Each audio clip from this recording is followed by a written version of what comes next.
cor generosa, turba studiosa, doctorem celebrabis,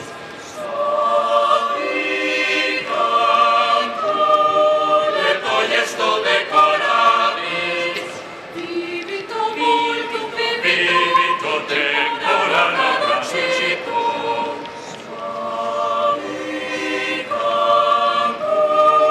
leto esto decorabis, vivito multum vivito tempora natura suscitur, cor generosa, cor generosa, studiosa, con celebrabis,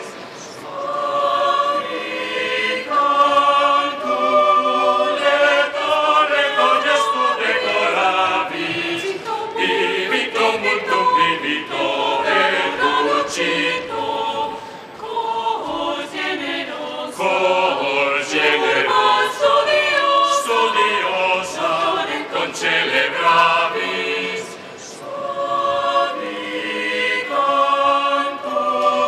leto gestu decorabis, vivito multum vivito et lucito, vivat, vivat, vivat,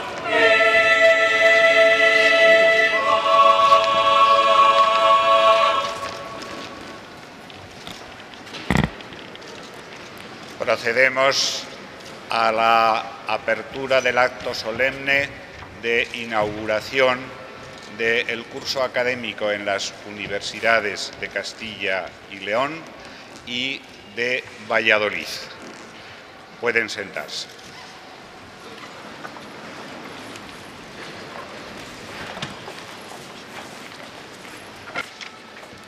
Comienza el acto. Señores claustrales, pueden cubrirse.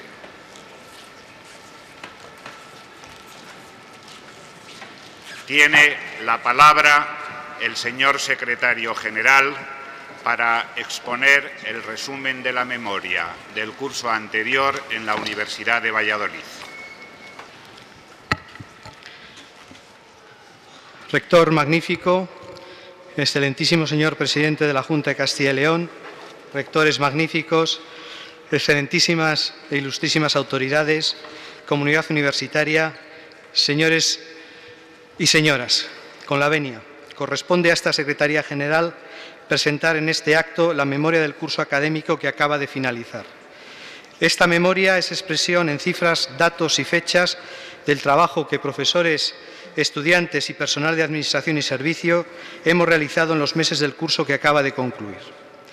La inauguración del solemne curso académico 2011-2012 tuvo lugar el día 23 de septiembre de 2011 en el Paraninfo de la UBA.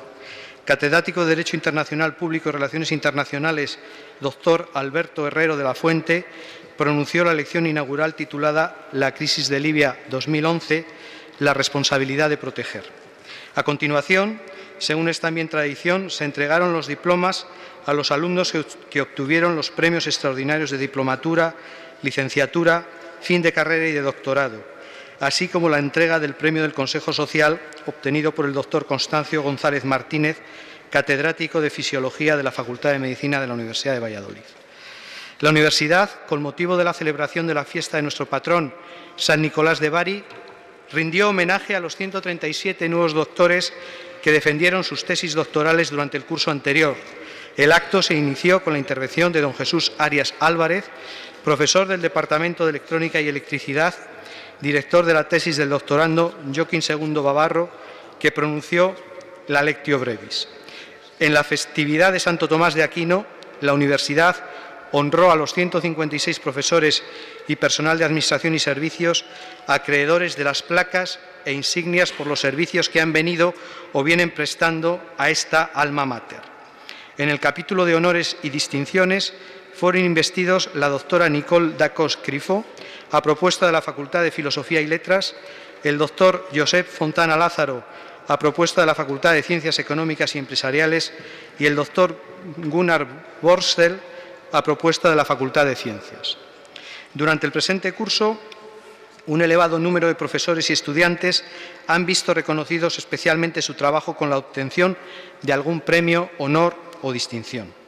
La Universidad de Valladolid ha conseguido el premio de reconocimiento a la calidad del programa de aprendizaje permanente Erasmus que otorga la Agencia Nacional Erasmus, organismo autónomo responsable de los programas educativos europeos. En el 10º Certamen Nacional Universitario Arquímedes de Introducción a la Investigación Científica fueron premiados por su proyecto fin de carrera doña Penélope Segurado Jiménez y don Manuel Sobrino García. Doña Piedad López Romero, profesora de la Facultad de Ciencias del Trabajo de este campus de Palencia, obtuvo el Premio Prevención de Riesgos Laborales España por la Fundación Laboral de la Construcción. Don Fernando Tejerina fue galardonado con la Medalla de Oro de la CRUE.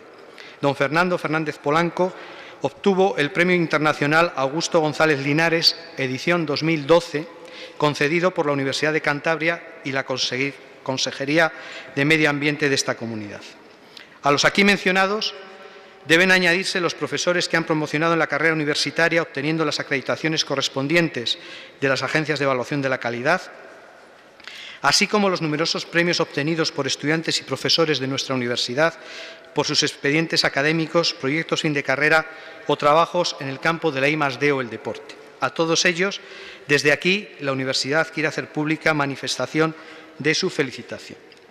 Los órganos de Gobierno y Administración han desempeñado una importante actividad en este curso académico.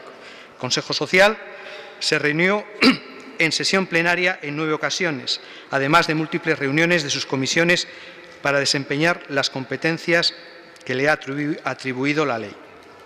El Pleno del Claustro Universitario celebró 2 sesiones. En la primera, conoció y debatió los informes del rector y de la defensora de la comunidad universitaria, así como la memoria de actividades del claustro y de la Fundación General. En la segunda, se eligió defensor de la comunidad universitaria a don Eugenio Baraja Rodríguez y a los miembros de la Comisión de Reclamaciones. En este curso se celebraron las elecciones de los representantes de estudiantes en el claustro y, como consecuencia de ello, se eligieron los representantes de los estudiantes en la mesa del claustro y en el Consejo de Gobierno. Se trataron las directrices generales de la política docente e investigadora, además de informar al rector sobre aspectos de la actividad universitaria y de su gestión. El Consejo de Gobierno celebró 10 sesiones plenarias, además de las reuniones previas de las comisiones delegadas y de su comisión permanente. Entre los acuerdos adoptados, cabe mencionar las directrices generales de la política docente e investigadora, la modificación del documento de plantilla del PDI, la modificación del reglamento de ordenación académica, así como la aprobación de los títulos propios, además de diversos reglamentos y normativas. El retraso en la elaboración del presupuesto para el año 2012 ha impedido aprobar el presupuesto de la Universidad de Valladolid al desconocerse la cuantía de las transferencias corrientes de la Administración regional. En el mes de junio, la universidad conoció la parte del presupuesto destinado a sufragar los gastos de personal que, con respecto a la misma partida de 2011, sufría una disminución de un 5,7%, aproximadamente 7,5 millones de euros. Por otra parte, y a la espera del efecto que la subida de tasas académicas aprobada por la Consejería de Educación tenga efectivamente sobre los ingresos por este concepto, el resto de los ingresos de la universidad también sufrirán previsiblemente descensos notables. Esta circunstancia obliga a extremar las medidas de austeridad en el presupuesto, intentando reducir, en la medida de lo posible, el impacto en aquellas materias consideradas prioritarias, como son la actividad docente y la actividad investigadora. Las personas que trabajaron en la universidad ascendieron a 3.616, 2.635 profesores y 984 miembros del personal de Administración y Servicios. La matrícula total del curso fue de 23.802 estudiantes de primer y segundo ciclo y grado, 1.035 alumnos de tercer ciclo, 398 de títulos propios y 1.062 de másteres oficiales, lo que supone un total de 26.297 estudiantes. De ellos, el 56% son mujeres y el 44% son hombres. Los estudiantes de nuevo ingreso se incrementaron en un 1,78%, siendo el 42% hombres y el 58% mujeres. Con respecto a los estudiantes egresados, de un total de 183 alumnos de doctorado, el 51% fueron mujeres y el 49% hombres.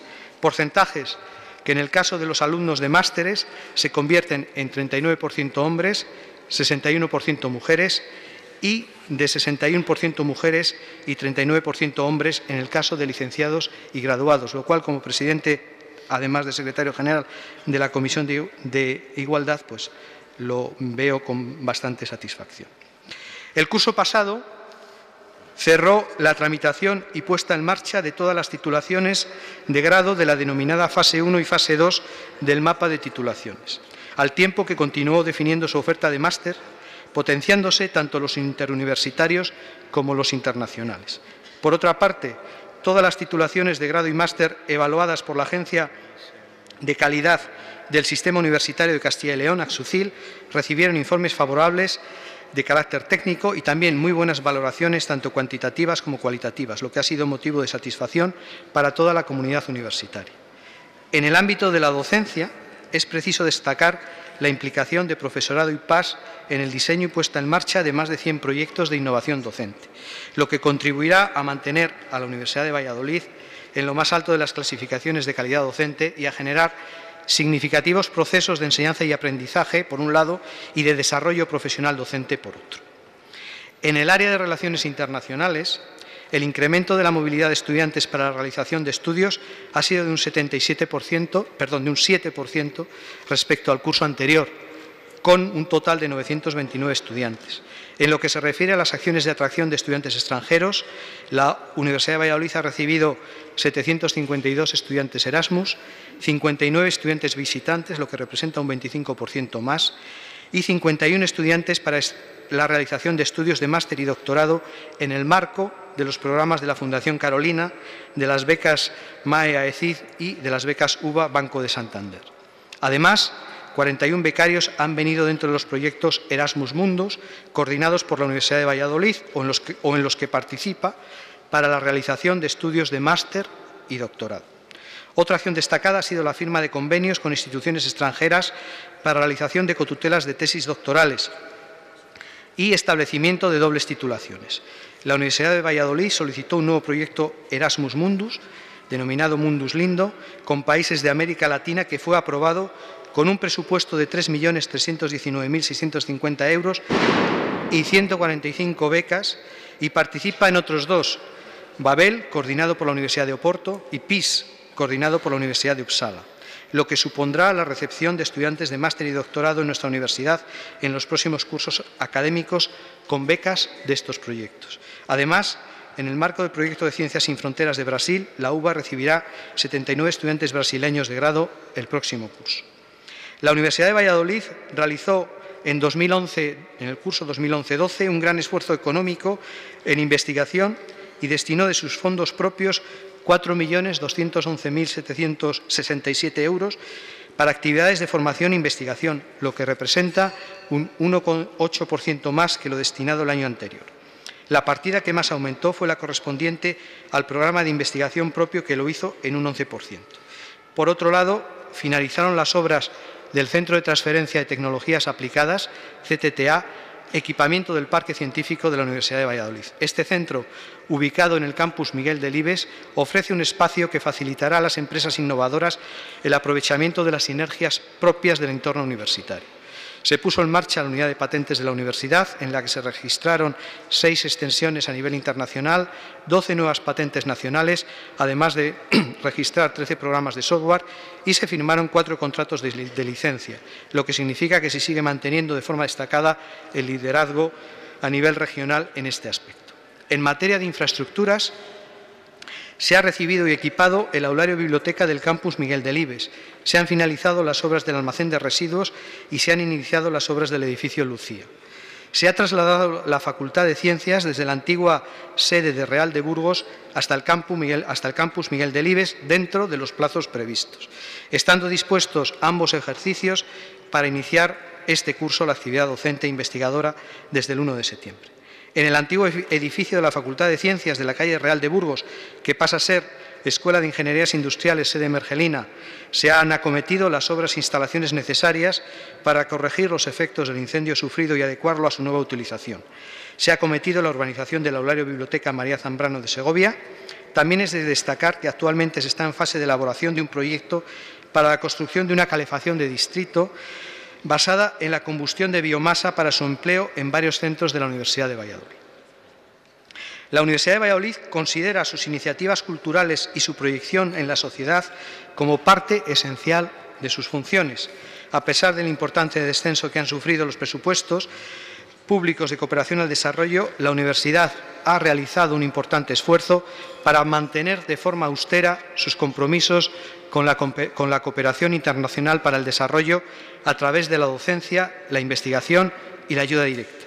Así, el curso pasado comenzó el Máster Interuniversitario de Cooperación Internacional para el Desarrollo, único que se realiza entre las 4 universidades públicas de Castilla y León, cuya parte presencial se desarrolla en la Universidad de Valladolid. Asimismo, 20 estudiantes de grado y posgrado desarrollaron sus prácticas académicas en proyectos de cooperación en República Dominicana, Bolivia, Ecuador, Perú, Etiopía, Mozambique y Senegal. Además, 80 estudiantes de Etiopía, Angola, Burkina Faso y Mozambique están desarrollando sus estudios superiores en sus propios países, financiados con becas del Fondo de Cooperación de la Universidad de Valladolid. Con motivo de la Cumbre Mundial del Microcrédito, el área de cooperación al desarrollo fomentó diversas iniciativas formativas y divulgativas, entre las que estuvo la conferencia del Premio Nobel de la Paz, Mohamed Yunus. Asimismo, el Observatorio de Cooperación Internacional para el Desarrollo publicó el tercer informe anual de la cooperación al desarrollo en Castilla y León y el primer informe sobre la educación para el desarrollo en Castilla y León, consolidando el compromiso de la universidad con este sector de nuestra universidad autónoma. En conjunto, y a pesar de la reducción presupuestaria en este ámbito, el esfuerzo solidario de la Universidad de Valladolid se acerca a la simbólica cifra del 0,7% sobre los ingresos propios, constituyendo un referente de responsabilidad social para el resto de las entidades públicas y privadas de la comunidad autónoma. A lo largo de este curso, el Museo El MUBA y la Fundación Jiménez Arellano Alonso han recibido numerosas visitas desarrollando diversas actividades. En Extensión y Cultura, Universillas y Estival son las 2 programaciones veraniegas de la universidad con una larga tradición y con una variedad de artistas nacionales e internacionales. La sede de la Universidad Permanente Millán Santos, que es un programa propio de esta universidad en constante crecimiento, fue trasladada desde el edificio Rector Tejerina hasta su nueva ocupación en la residencia Alfonso VIII, registrando, por otra parte, un importante incremento en su número de alumnos, tanto en la modalidad estructurada como en la modalidad abierta. El Servicio de Deportes organizó las Jornadas Nacionales del Deporte Universitario y el Pleno del Comité Español de Deporte Universitario en el Palacio Conde Ansúrez de la Universidad, en el que se contó con la presencia de importantes personalidades del deporte universitario. Se concedió la medalla del Servicio de Deportes a don Melchor Flórez Valero como reconocimiento a su trayectoria profesional y a don Mario Vedera Bravo, antiguo vicerrector de Extensión Universitaria, como uno de los mayores impulsores del deporte universitario. La Universidad de Valladolid ha participado en los diferentes campeonatos de España universitario y ha conseguido clasificar entre las 8 mejores universidades españoles a los equipos de baloncesto masculino y femenino, fútbol sala masculino y femenino, voleibol masculino y fútbol, consiguiendo un total de 13 medallas, 2 de oro, 3 de plata y 8 de bronce. El equipo federado de fútbol sala masculino quedó campeón de su grupo en Segunda División B de fútbol sala.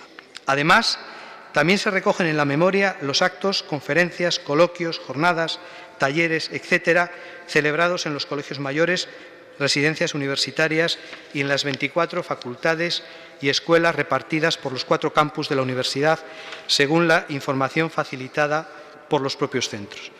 Para finalizar, la universidad también quiere, un año más, recordar en este acto a todos los profesores, estudiantes y personal de Administración y Servicios que durante el curso que concluye dejaron de estar con nosotros.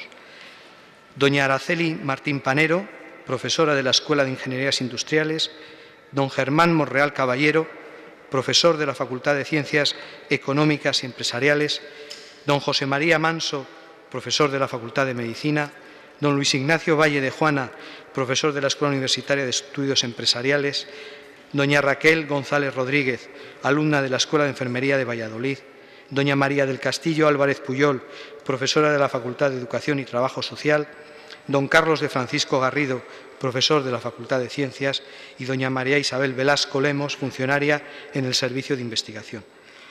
Hasta aquí la memoria del curso académico que acabamos de concluir y que no pretende ser sino un pequeño reflejo del trabajo que día a día realizamos en esta institución para la sociedad a la que servimos. Muchas gracias, señor secretario. Tiene a continuación la palabra la profesora doctora doña María Jesús Fuente Pérez para pronunciar la lección inaugural que centra ahora el acto en la conmemoración del 8º centenario del Estudio General de Palencia.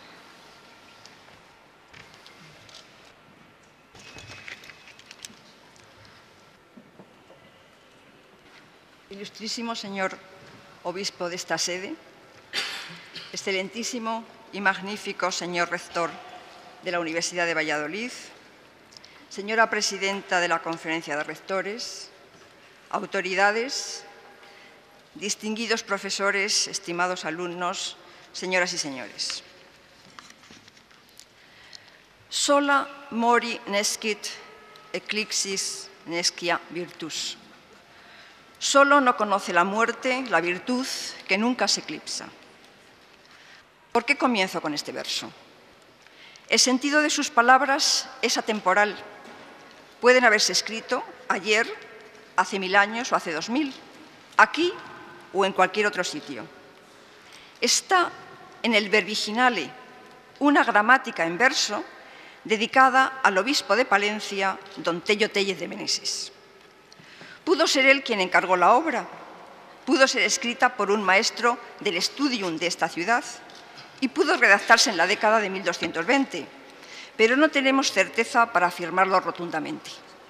Esto, que puede parecer extraño, es más bien la norma a la hora de estudiar muchos aspectos de los siglos medievales. En concreto, en los inicios de la institución universitaria, solo puede percibirse un panorama nebuloso en el que se mezclan y confunden el mito, el caos, los intereses corporativos, políticos o particulares, la reivindicación de autonomía, la utopía, la modernidad y cierta idea revolucionaria teórica que se diluye ante la realidad práctica de la propia supervivencia. En esa nebulosa aparecen algunos claros y en ellos hay que entrar para intentar iluminar el panorama y entender las raíces de la universidad. En el Studium Palentino, ¿hay claros que permitan introducirnos a enfocar el panorama? ¿Hay espacios que recuerden su existencia? Un paseo por Palencia no lleva a ningún edificio de la antigua universidad. Ni siquiera la catedral actual coincide exactamente con la que pisaron maestros y escolares del Studium Generale. Otras huellas han permitido mantenerlo en el recuerdo y es tarea del historiador recuperarlas y utilizarlas en la búsqueda de respuestas a los muchos interrogantes que se plantean. Es difícil y poco lucida la tarea de rescatar la memoria de un tiempo en el que no se ponían en papel datos de matrícula, programas de enseñanza o exámenes de escolares. Citar costumbres, estatutos, personajes o problemas de los primeras estudia puede hacerse en pocos y no en un tiempo tan temprano como el del estudio de Palencia. Pero la escasez documental no ha de impedir su estudio. No ver al caballo Brunello no frenó a Guillermo de Baskerville para describirlo acertadamente tras examinar sus huellas en la nieve. Y era el Brunello del Sadic de Voltaire. En El nombre de la rosa, Umberto Eco, utilizando las metáforas a las que era tan aficionado el mundo medieval, describe el método de trabajo del monje detective, que dice hacer uso científico de la imaginación, pero siempre a partir de una base material. Exactamente las mismas palabras con las que Sherlock Holmes describía su método en El perro de los Baskerville. Con este ejemplo, Eco nos introduce en otro aspecto de la cultura medieval, el procedimiento técnico de la narración en la que se hace un libro de otros libros.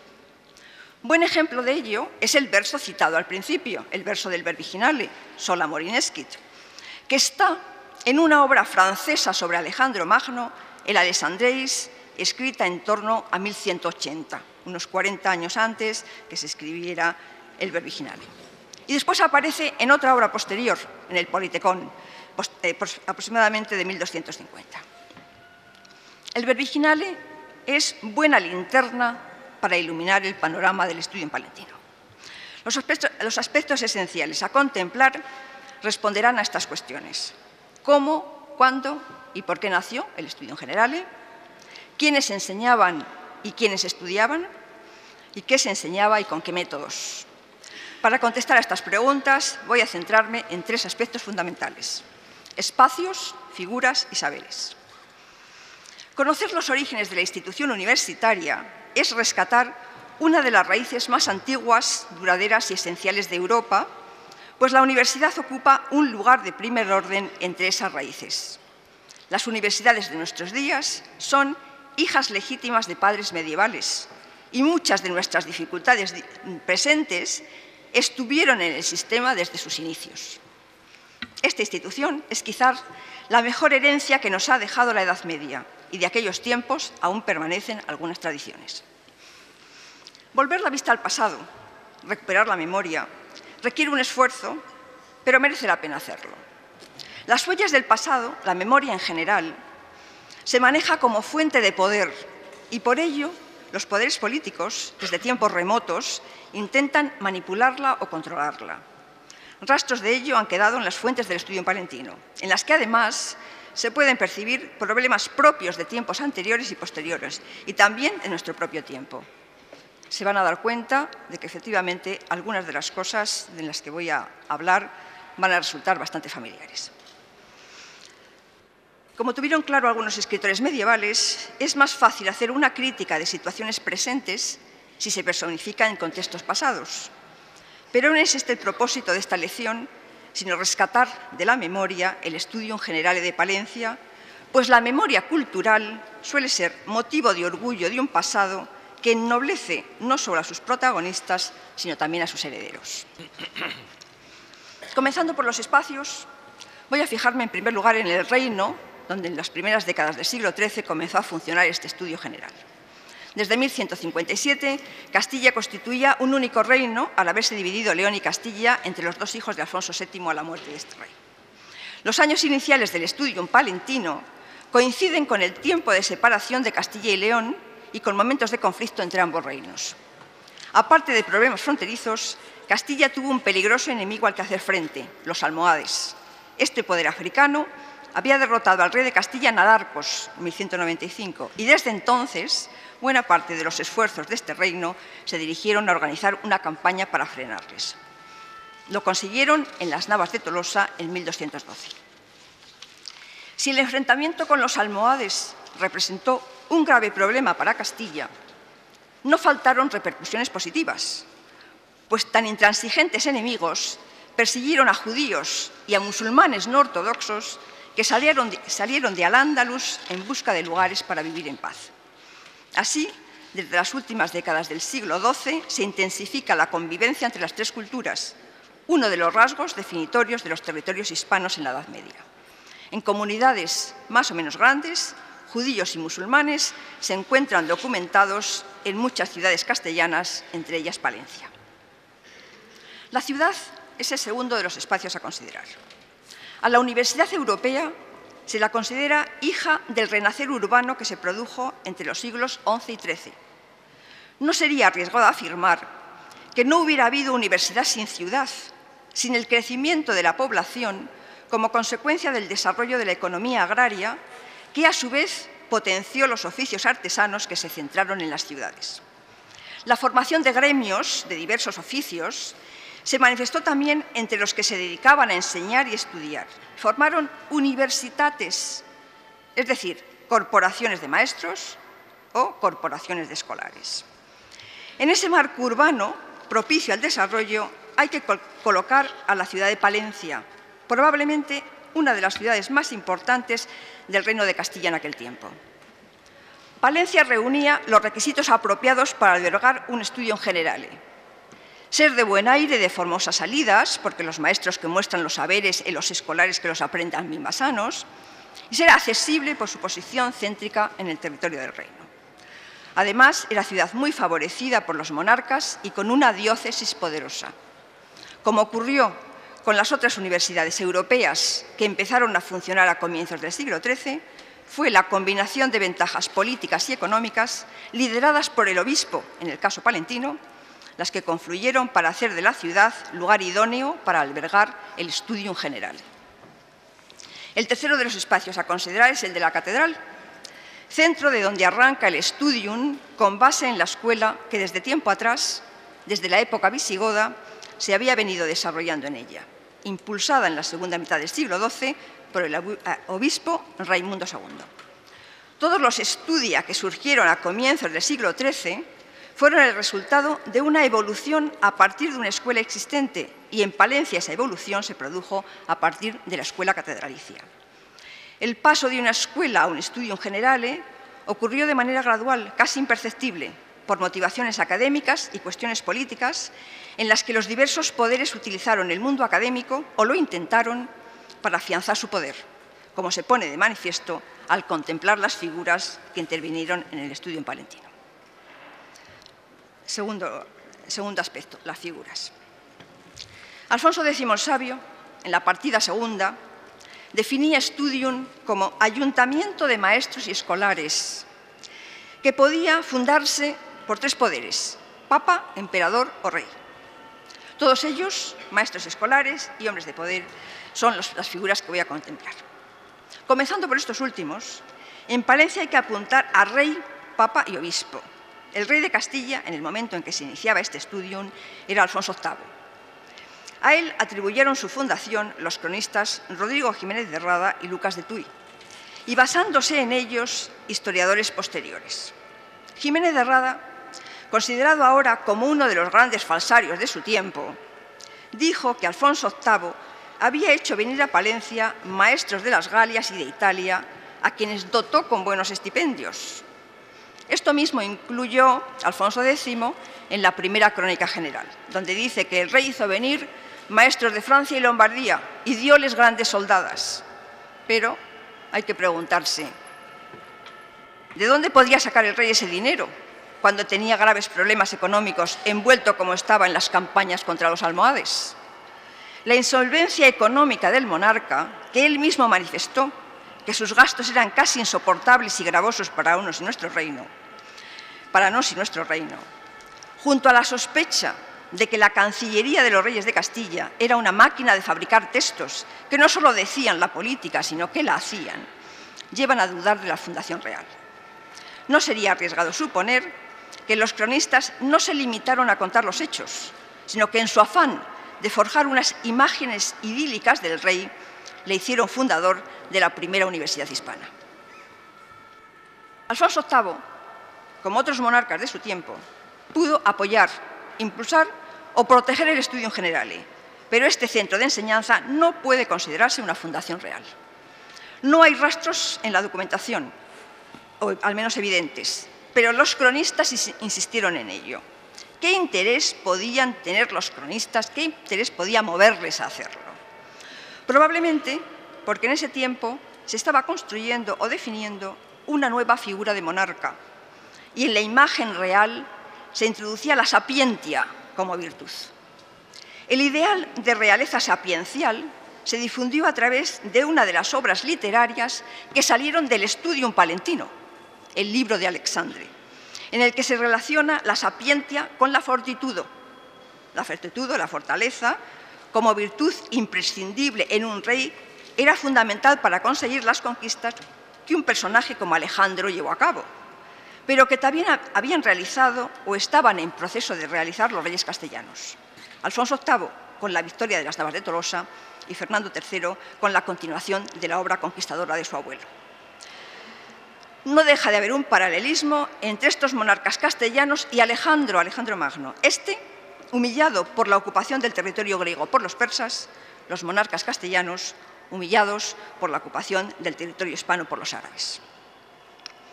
Con sus avances en la reconquista o conquista, esos monarcas daban buenas muestras de fortitud, de fortaleza, y había que añadirles la sapientia, virtud que el libro de Alexandre mostraba como necesaria en un monarca perfecto. Por primera vez se tomaba la formación escolar o la sabiduría como característica fundamental de un héroe o de un rey, y por ello se enfatizaba el modelo de monarca que funda estudios y se deja guiar por los sabios a quienes honra y ensalza. Y como la sabiduría viene del pasado, se inspirará en el ejemplo de sus antecesores. Entre los sabios, ninguno como Aristóteles. Entre los héroes, ninguno como Alejandro. Tras la figura del rey hay que contemplar la del Papa, autoridad que puso de manifiesto el valor del Studium Generale de Palencia durante varias décadas del siglo XIII. Varios papas dirigieron cartas al obispo palentino en su apoyo a la institución. Las cartas de Honorio III corroboran el funcionamiento en su tiempo de 4 Studia Generalia: Bolonia, París, Oxford y Palencia. El papado, guardián y patrón de los Studia, los apoyó en los momentos de lucha por la supervivencia por los que pasaron la mayoría de los Studia durante su primera centuria de vida. No todos consiguieron sobrevivir, como bien muestra el caso de Palencia, pero precisamente para evitarlo, los papas, en su política de ponerse del lado del poder del futuro, procuraron apoyar a los Studia. Fue el obispo, don Tello, el gran protector del Studium Palentino, quien estuvo dispuesto a hacer de él una institución importante y para ello dedicó el dinero necesario. Sus esfuerzos permitieron atraer a Palencia a maestros y escolares de otros reinos. Uno de los rasgos que definían un Studio Generale era que enseñaran en él maestros venidos de otros lugares. En el Studium Palentino enseñaron el inglés Odo de Cheritón y Hermann el alemán. Uno de los maestros del Studium, el maestro Andrés, nos sirve de ejemplo de maestros. Conocedor de hebreo, caldeo, latín y árabe, tenía cierto tumor en la garganta. Esto está tomado literalmente de una carta papal del Papa Honorio III, y otro problema menos evidente a primera vista: era un converso. Cumplía con los requisitos de los maestros: ser cristiano, varón, clérigo y soltero. Pero siempre le iba a quedar la impronta de haber nacido judío. En un sistema educativo bajo el paraguas de la Iglesia era preciso reunir esos requisitos para ser maestro de un estudio. Había que ser cristiano, pues ni judíos ni musulmanes eran admitidos. Había que ser varón, pues las mujeres estaban fuera de este nuevo sistema educativo. Había que ser clérigo, aunque hay que puntualizar que el término clericus no significaba ser miembro del clero. Y ser soltero. El concepto de maestro casado parece haber sido incomprensible y eso explica el escándalo y el furor que desató el matrimonio de Abelardo y Eloísa. Abelardo fue un transgresor, pero es de suponer que habría más de un maestro transgresor, y no solo de las normas del celibato. Algunos no dejarían de visitar ni el burdel ni la taberna. Pero Pedro de Blois, tenido por algunos como autor del Verbiginale, fue un egregium portatorem, es decir, un glorioso bebedor. A pesar de ello, los maestros tenían el carisma de la virtud. Se les presentaba como hombres virtuosos, dedicados a prácticas casi ascéticas y austeras, resultado de salarios que no les permitirían una vida regalada. No hay datos de los estipendios que recibían los maestros del Studium de Palencia, ni de otros Studia de comienzos del siglo XIII. No se conocen cifras de sus salarios hasta bien avanzado el siglo XIII, y de los datos documentados se puede deducir que los mejor pagados eran los maestros de leyes, cuyo estipendio podía doblar el de los maestros de gramática o de otras disciplinas humanísticas. Mejor o peor pagados, se esperaba de los maestros que fueran virtuosos. Y como sola mori nescit eclipsis nescia virtus, es decir, la virtud no conoce ni muerte ni eclipse, las virtudes que el catedrático de esta universidad, doctor Ángel Marañón Cabello, destacaba de sus maestros en la lección inaugural del curso académico 2010-2011, siguen siendo las de los virtuosos maestros medievales. La admiración hacia sus maestros revela el doble carisma típico de la transmisión del saber en la Edad Media, un carisma del maestro que se mantiene de forma potencial en el discípulo hasta que éste se convierte en maestro carismático. De carismático calificaba mi rector, Daniel Peña, a nuestro rector fundador, Gregorio Peces Barba, en las bellas palabras que escribió para despedirle cuando Gregorio nos dejó definitivamente hace 2 meses. Marañón, el doctor Marañón, dedicaba estas palabras de elogio hacia sus profesores. Ejemplo permanente de altruismo, vocación, entrega, nobleza, dignidad y talante universitario. Eran maestros tan enteros que solo la muerte pudo arrebatarles su incomparable magisterio. El discípulo ha sabido captar esos valores y los tiene como lema de su magisterio.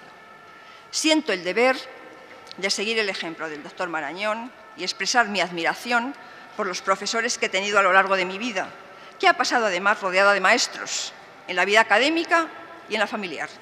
Y también, siguiendo la pauta medieval de hacer un libro de otros libros, copiaría exactamente las palabras del doctor Marañón para recordar a algunos que tuvieron la mala fortuna de que en su defensa de un modelo social de enseñanza, la muerte les arrebató su incomparable magisterio. ¿Quiénes estudiaban y para qué lo hacían? Son 2 preguntas básicas a plantear para conocer el mundo de los escolares. No es fácil contestar estas preguntas, pero por datos indirectos pueden conocerse algunos nombres. En Palencia estudió Gonzalo de Berceo, monje de San Millán de la Cogolla, modelo de escolar palentino en la primera mitad del siglo XIII. Era uno de los miembros de las órdenes religiosas que, junto a otros miembros del clero, acudían a los estudia para mejorar su formación. El aprendizaje combinaba letras y buenas costumbres, literae more. Un famoso diálogo titulado «Esto escolaris», ¿eres escolar?, muestra cómo se integraban las lecciones de conducta y lenguaje con ejercicios preparatorios en el uso del sistema aristotélico de conceptos. Así lo indican las siguientes preguntas que recuerdan a las de los catecismos. ¿Eres escolar? Sí. ¿Qué es un escolar? Alguien que ardiente y diligentemente busca la virtud. ¿Dónde eres escolar? Aquí, en todas partes y en todo lugar apropiado. ¿Cuántos lugares apropiados hay? 4. La iglesia, la escuela, la casa de mis padres y allí donde pueda estar en compañía de hombres de orden. ¿Cuántos lugares inadecuados hay? 4 también. El salón de baile, el burdel, los caminos públicos y las tabernas no frecuentadas por hombres de orden. Los escolares eran muy dados no solo a visitar lugares inadecuados, sino a provocar tumultos. Y esto lleva a resaltar la paradoja de la benevolencia hacia ellos. Los reyes, que se oponían a la formación de ayuntamientos o corporaciones o gremios potencialmente subversivos y peligrosos, aceptaban las corporaciones de escolares y de maestros no exentas de riesgos. Entre otras cosas, se iban a encontrar con que quienes componían la universidad pensaban de ellos mismos que eran los buscadores de la verdad. Curiosamente, el doctor Marañón, en su lección inaugural, también decía los profesores somos los buscadores de la verdad, y esto es exactamente lo mismo que se podía aplicar o que se encuentra en aquellos profesores medievales.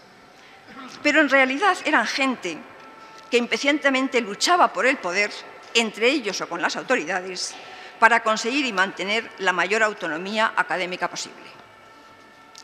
Los conflictos en relación con la universidad se derivaban del impacto social de la naciente institución, bien reflejado en los intereses de grupos o poderes externos por controlarla o influirla. Si papas, emperadores, reyes y obispos hicieron todo lo posible para ello, no faltaron fuerzas internas de la institución que intentaron frenarles, al tiempo que esas fuerzas internas tenían entre ellas desavenencias por el control. Yo diría, nada nuevo bajo el sol. El tercer gran aspecto a enfocar, el tercero y último, es el de los saberes del estudio, que lo voy a hacer lo más breve posible. ¿Qué se enseñaba o estudiaba y cómo se enseñaba o se estudiaba?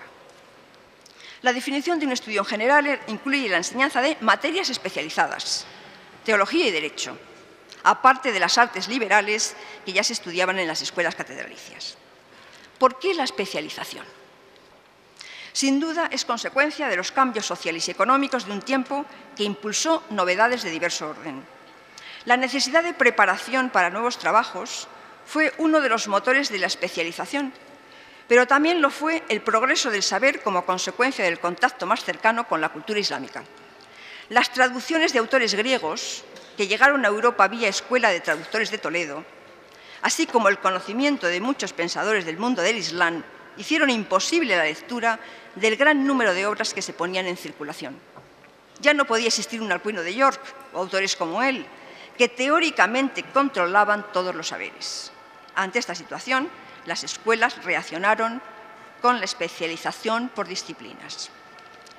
El Studium de Palencia tenía como especialidad la teología, pero se cursaban también las disciplinas que constituían la base intelectual de la educación, las artes liberales, el trivium y el quadrivium.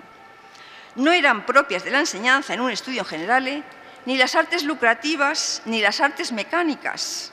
Estas últimas eran consideradas artes fornicadoras, pues el espíritu podía infectarse en su relación con el mundo material. Palencia seguía a París, donde la teología era señora la alta ciencia y donde el Papa había prohibido enseñar derecho civil. Lo que se enseñaba parece haber sido la expresión ideológica de las luchas por el poder en el entorno de la universidad. La clase se desarrollaba con el método de lectio y disputatio. A la lectura de un texto por el maestro seguía la disputatio, el debate, método que expone la característica más llamativa de la atmósfera de las universidades, de los estudios generales, quiero decir, porque no se llamaban universidades hasta muy avanzado el siglo XV. Todo se cuestionaba continuamente. Sin embargo, la existencia de debate no significaba la puesta en duda de arquetipos ideológicos, pues enseñar y aprender eran procesos conservadores, de manera que el cuestionamiento inherente a la disputatio era una forma de entrenamiento dentro de un marco intelectual aceptado como correcto y dedicado a evitar formas independientes de pensar. Esos métodos perseguían el saber por el saber, perseguían la utilidad de los saberes, se favorecía la creatividad. Los escolares buscaban la utilidad del saber. Adquirían saberes y métodos que podían llevarles a trabajar o a ser influyentes en las cortes de los monarcas o a disfrutar de la buena prosa o del buen verso. Fijándome en lo segundo, hay que destacar que en este Studium Palentino se llevó a cabo una obra que fue más allá de la recuperación y transmisión textual típicas de la cultura y educación medievales. Se produjo una obra creativa digna de estima, la de la escuela literaria del Mester de Clerecía. La obra cultural que salió de este primer Studium General hispano estaba integrada en el movimiento paneuropeo de la cultura latina clerical de la Edad Media y así quienes se educaran en Palencia no podían diferenciarse gran cosa de los salidos, hoy diríamos egresados, de las universidades transpirenaicas y no dejarían de diseminar su saber en otros lugares. Para terminar ya como conclusión, pues simplemente hacer una mención al Studium General de Palencia como emblema del nacimiento de una nueva cultura. Valorando la creación cultural de este Studium Generale de Palencia, Francisco Rico afirmó: Palencia me importa ahora en tanto categoría, emblema de la institucionalización en España de la nueva cultura europea. La nueva cultura aparecía con el alumbramiento de una literatura en lengua vernácula y se desarrollaba paralelamente a otro nacimiento que podía favorecerla, el de una nueva forma de educación, la de los Studia Generalia. Se puede decir que la universidad llegó al mundo sin saberlo, es decir, sin ser consciente de ser una institución que iba a tener tan larga vida e iba a influir de manera tan importante no solo en el mundo de la educación y la cultura, sino en la política, la economía, la salud, en pocas palabras, en la sociedad en su conjunto. Los hombres del siglo XIII fueron conscientes de que la institución era de gran valor y no escatimaron lisonjas. El Papa Urbano IV, cuando en 1263 intentaba avivar el debilitado Studium Palentino, utilizaba una metáfora, la del huerto de delicias y la fuente abundante, para elogiar sus méritos. Décadas antes, el autor del Verbiginale, la gramática en verso de la que he venido hablando, utilizó otra metáfora. Aunque no me considere con suficiente valía para enfrentarme a tan gran obra, sin embargo, lo hago en honor del señor Tello, venerable obispo palentino, porque el por el que el Virginio Helicón de Palencia se congratula de tener en vigor el estudio. Comparaba al estudio en general con el Monte Helicón, la montaña consagrada a Apolo y a las musas virginales, en cuya ladera estaba la fuente Hipocrene, de la que emanaba un agua que inspiraba el genio artístico a quienes la bebían. Los acentos ditirámbicos de esta evocación de la ciudad están en línea con los elogios a otros estudia de su tiempo. El agua simbolizaba la fuente de la sabiduría y fue una metáfora con tanta fuerza que se siguió utilizando en siglos posteriores. El monte Helicón, con Apolo, las musas y la fuente, aparece plasmado con gran exquisitez en manuscritos iluminados de finales de la Edad Media y en lienzos de grandes pintores de los siglos XVI y XVII. Pero una anécdota curiosa puede incluso expresar mejor lo que significaba comparar el estudio en la ciudad de Palencia con el monte Helicón. En junio de 1533 se coronaba en Londres a la nueva esposa de Enrique VIII, Ana Bolena. La pompa de las comitivas reales en bodas o coronaciones requería el aplauso de los súbditos en forma de representaciones festivas en distintos puntos del desfile. En uno de esos puntos, los mercaderes alemanes en Londres habían preparado un escenario que tenía como fondo el monte Helicón, con una fuente de la que no manaba agua de sabiduría, sino vino del Rin. Desde allí, unas supuestas musas dirigían alabanzas a la reina. Los mercaderes alemanes se habían inspirado en una obra de Hans Holbein, el pintor alemán de Enrique VIII, encargada por la propia Ana Bolena, que representaba a Apolo y las musas con un fondo que supuestamente era el monte Helicón. Con el mismo tema que los mercaderes alemanes adulaban a la nueva reina, el autor del Verbiginale halagaba a Don Tello diciendo que el Virginio Helicón de Palencia se congratula de tener en vigor el estudio y añadiendo: de los valores del dicho Tello, de bondad y de elocuencia, de generosidad, de magnanimidad y magnificencia y de otras virtudes, no solo está la ciudad conmemorada, sino toda Hispania, donde desde su primera infancia floreció, florece y florecerá perpetuamente, siguiendo la idea de que sola mori nescit eclipsis nescia virtus, solo no conoce la muerte la virtud que nunca se eclipsa, no muere, por tanto, el que puede gloriarse de tenerla. Muchas gracias.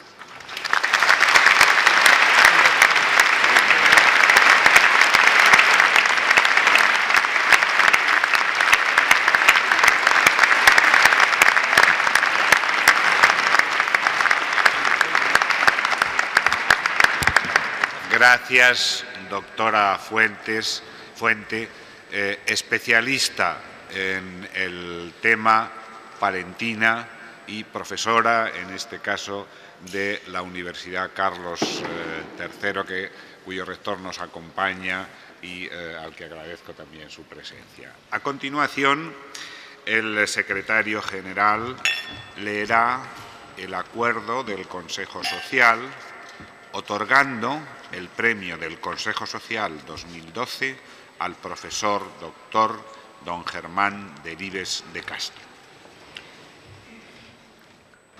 El jurado del Premio Consejo Social 2012 acuerda conceder el Premio Consejo Social en su edición de 2012 al profesor doctor don Germán Delibes de Castro, catedrático de Prehistoria de la Facultad de Filosofía y Letras de la Universidad de Valladolid, por su valorada trayectoria docente e investigadora y sus aportaciones al mundo de la prehistoria.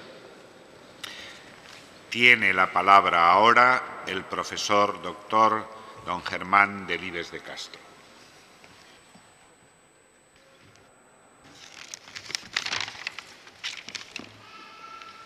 Magnífico señor rector, autoridades, compañeras y compañeros universitarios, señoras y señores.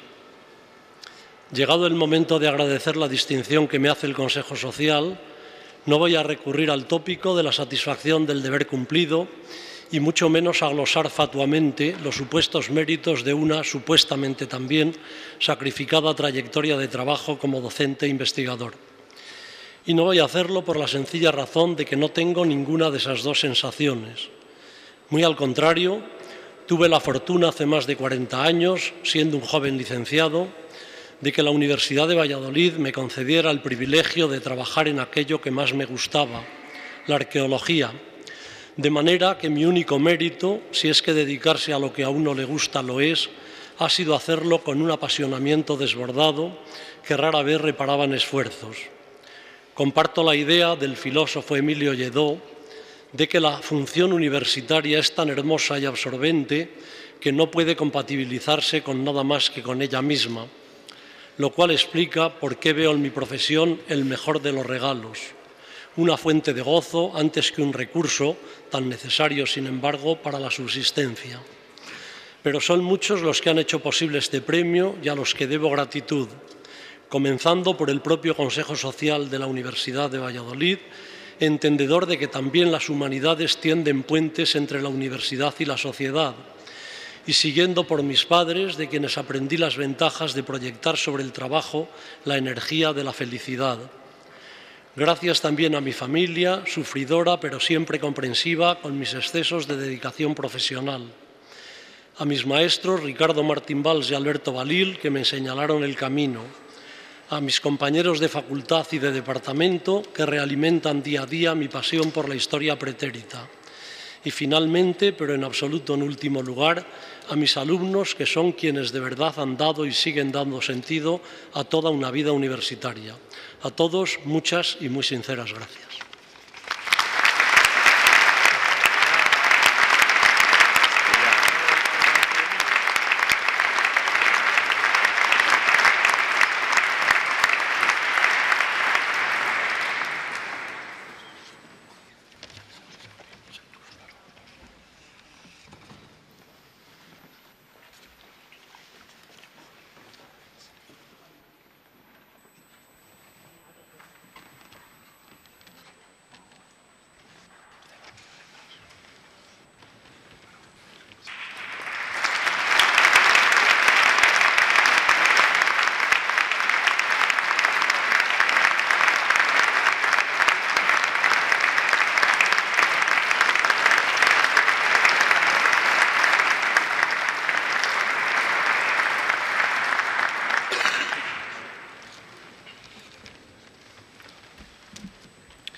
Enhorabuena, Germán, y tras este simbólico reconocimiento en el acto de apertura de la labor de los profesores, viene ahora el reconocimiento de los méritos de los alumnos, profesores y alumnos, los dos pilares de nuestra institución.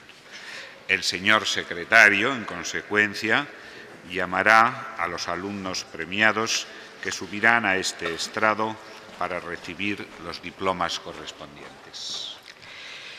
Premios extraordinarios de doctorado. Escuela Técnica Superior de Ingenierías Agrarias. Doña Sonia García Muñoz, don Josu González Alday.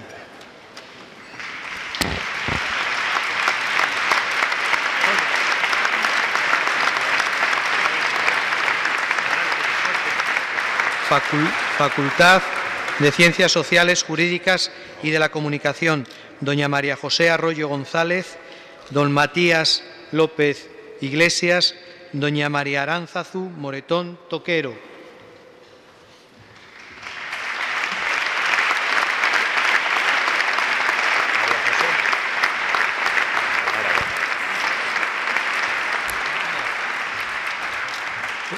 Escuela Técnica Superior de Ingenieros de Telecomunicación, don Daniel Álvarez González.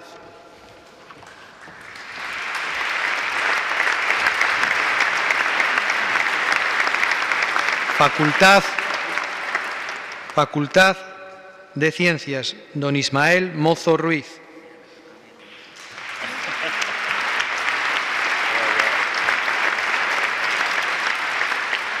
Facultad de Filosofía y Letras, doña Patricia Marín Cepeda, doña Elena Martín González, doña Virginia Martín Jiménez,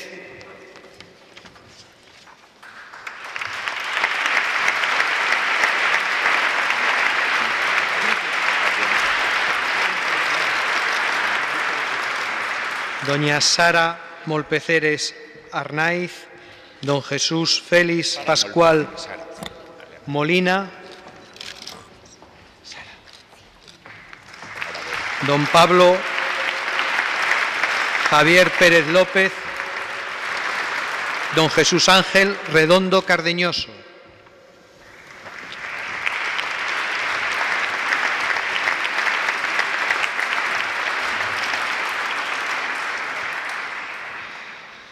Facultad de Medicina, doña María Begoña Coco Martín, doña Lucía Pérez Cabornero.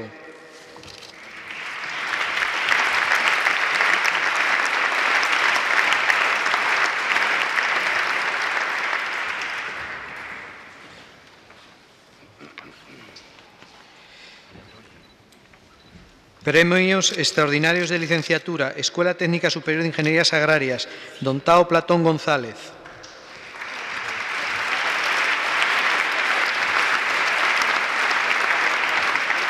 Facultad de Ciencias del Trabajo, don Diego Aparicio León. Facultad de Ciencias Económicas y Empresariales, don David Redondo Ballesteros.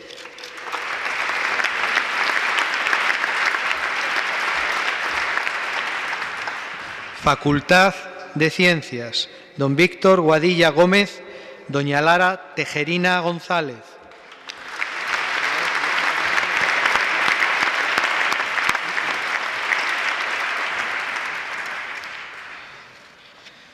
Facultad de Filosofía y Letras, don Víctor Conde Lanza, doña Verónica Cruz Guerrero, doña Marie Laug Lomé.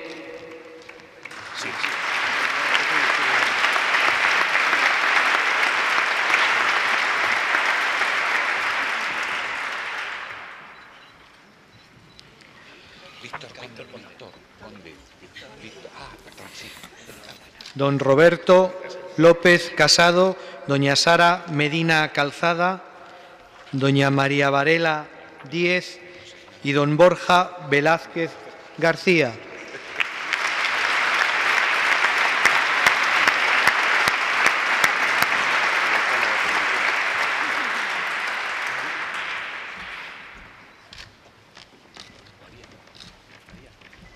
Premios extraordinarios fin de carrera, Escuela Técnica Superior de Ingenierías Agrarias, don Juan José Arguisjuela Castroviejo, don Francisco Javier Calvo Simón.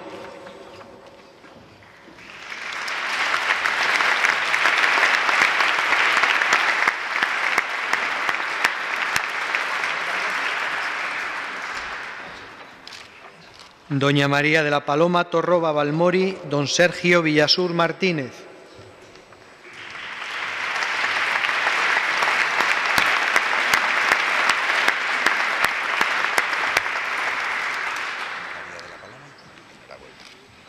Facultad de Ciencias Sociales, Jurídicas y de la Comunicación, doña Esther Astudillo García, don Rubén Casado Roldán.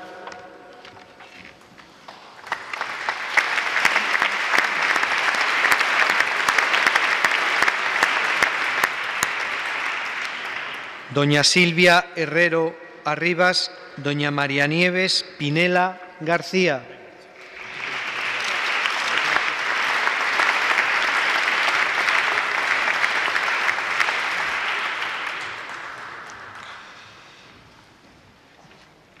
Escuela Universitaria de Informática, don Javier Manso Herranz.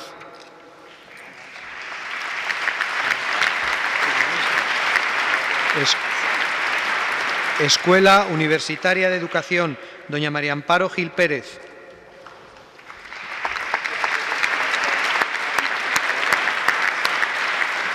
Escuela Universitaria de Enfermería, don Carlos Navas Ferrer.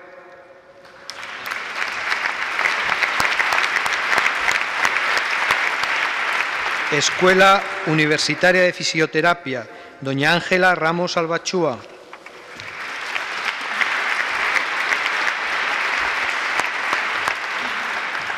Escuela Universitaria de Ingenierías Agrarias, doña Marta Pilar Lázaro Lluvero.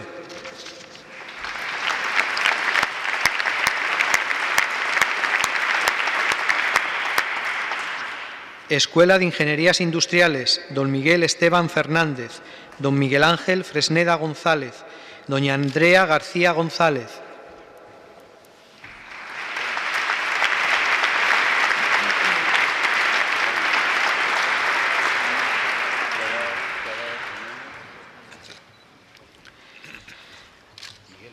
Don Óscar Gutiérrez Gutiérrez, doña Ana Moretón Fernández, doña Marta Salgado Díez.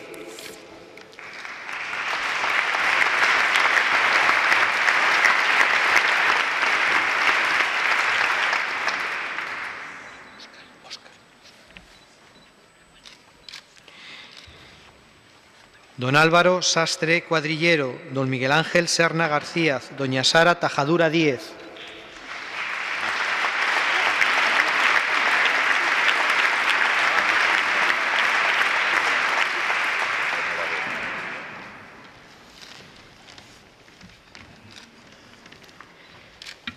Escuela Técnica Superior de Ingenieros de Telecomunicación, don Luis Fernando Nicolás Alonso.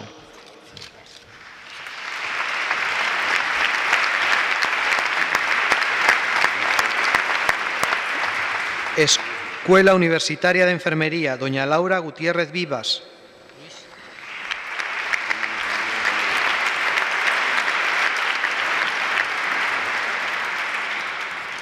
Escuela Universitaria de Estudios Empresariales, doña Elena Criado Vicente, doña María Aurora Núñez González.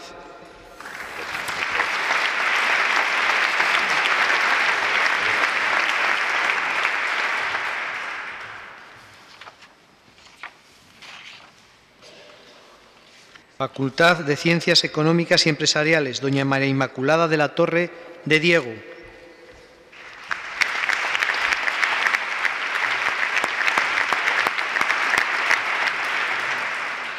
Facultad de Ciencias, doña María Fuertes Álvarez.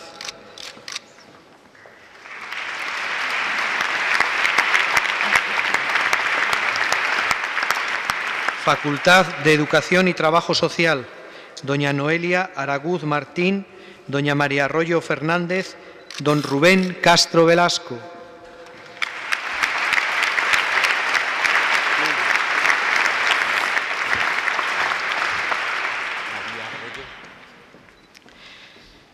Doña Elena Gutiérrez Cazurro, doña Sandra Juez Puente, doña Alicia Lajo Muñoz.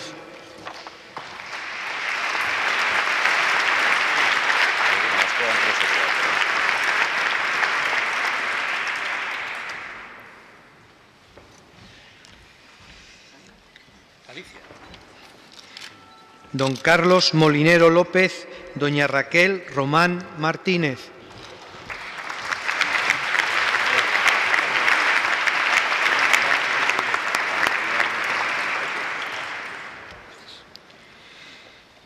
Doña Natalia Serrano Serrano, doña Lorena Valdivieso León.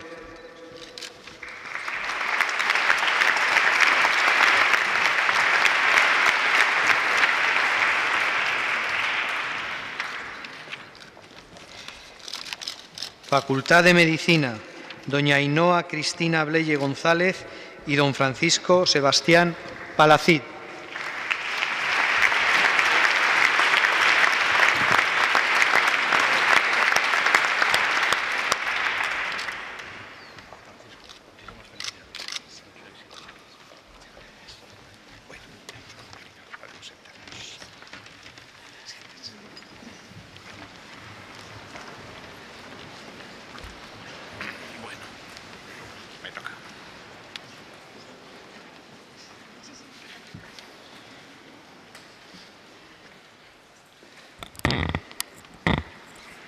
Señor presidente de la Junta de Castilla y León, señora presidenta de la Conferencia de Rectores, rectores magníficos de las 4 universidades castellanas y de la UNED, que comparte este espacio de Palencia con nosotros y a quien agradezco la colaboración, autoridades eclesiásticas a las que debemos la presencia en este acto, autoridades civiles del Estado, de la comunidad, de la municipalidad, queridos colegas, rectores del resto de las comunidades españolas, muy especialmente de colegas de los 4 continentes que nos acompañan en el acto de hoy, señoras, señores, miembros, por supuesto,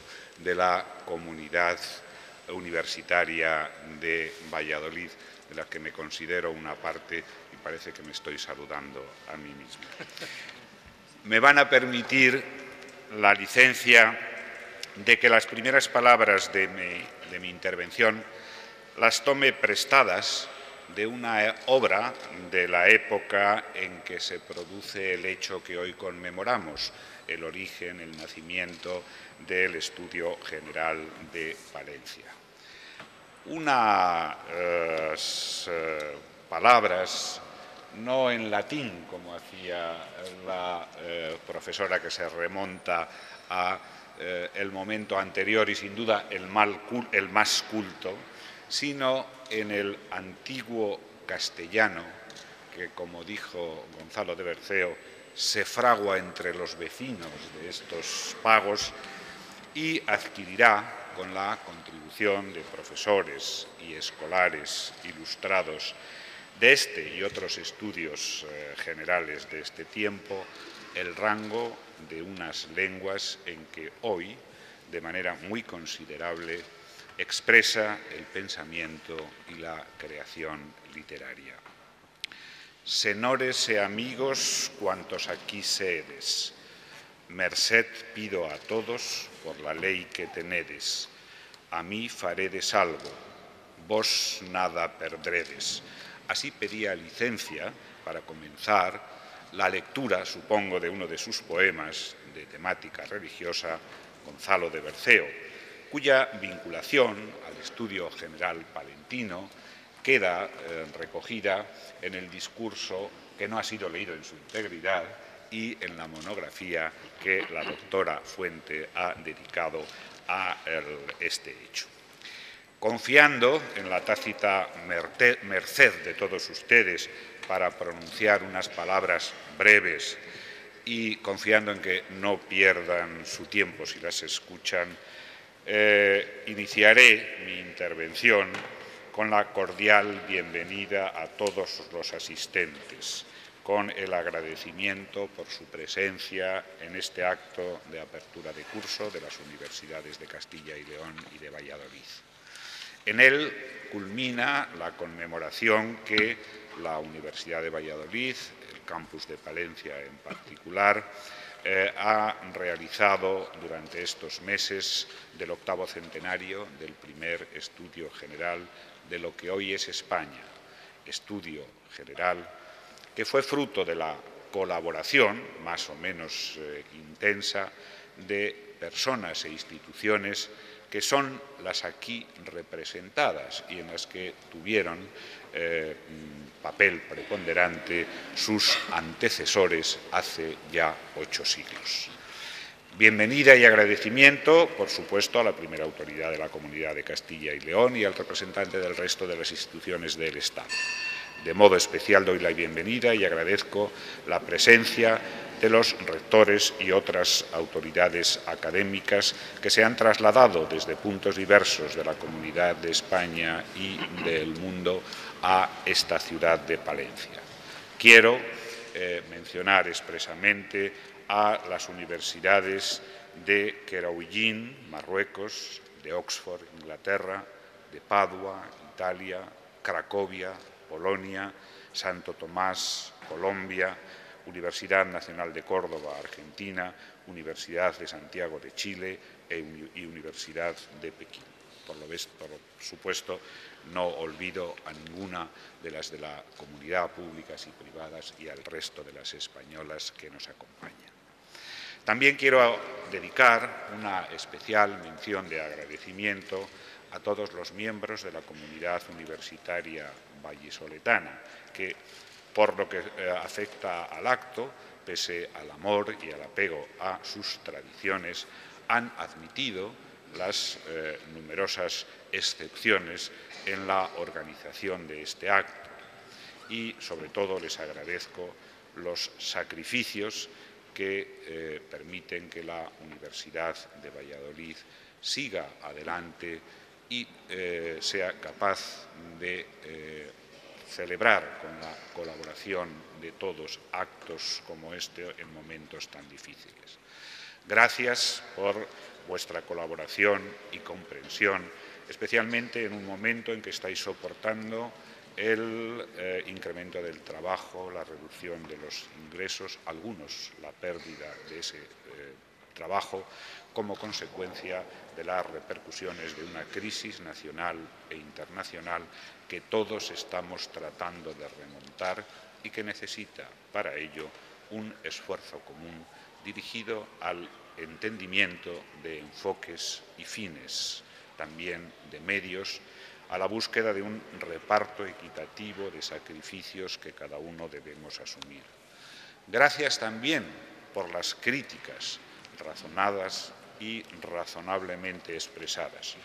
Quiero dejar constancia que entiendo muchas de ellas y que así lo he expresado en algunas ocasiones.